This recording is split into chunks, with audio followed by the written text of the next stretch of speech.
பாஜகவையும், திமுகவையும் ஒரே தட்டில் வைப்பது அப்படிங்கிறது வந்து மிக, மிக, மிக, மிக அயோக்கியத்தனம்னு சொல்றேன்.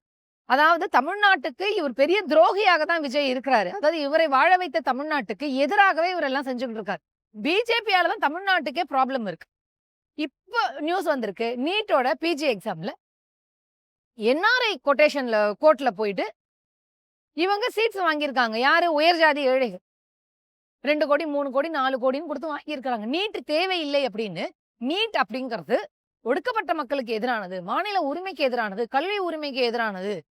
இது வந்து குவாலிட்டியான டாக்டர்ஸ கண்டிப்பா இது உருவாக்காது. இதுக்காக அத நீங்க கொண்டு வரல அப்படின்னு தொடக்கம் முதலே எதிர்த்த திமுகவையும், இல்ல நான் நீட்ட கொண்டு வந்தே தீருவேன்.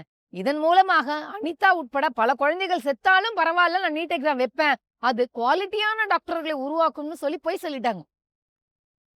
இப்போ நம்ம பார்த்துக்கிட்டு இருக்கோம். பணம் இருப்பவர்கள் மட்டும் தான் டாக்டர் ஆக முடியும் அப்படின்னு சொல்லிட்டு. இப்படி நீட் எடுத்துட்டு வந்து கல்வி உரிமையை பறித்த பாஜகவையும், அதற்கு எதிராக போராடிக் கொண்டிருக்கக்கூடிய சட்ட போராட்டம் முதற்கொண்டு எல்லா விதமான போராட்டங்களையும் நடத்திக்கிட்டு இருக்க திமுகவையும் ஒரே தட்டில் வைத்து பார்ப்பதற்கு மிக, மிக, மிக, மிக ஒரு கொடூரமான ரொம்ப ஈனத்தனமான ஒரு புத்தி வேணும். அதுக்கு விஜய் இருக்கு.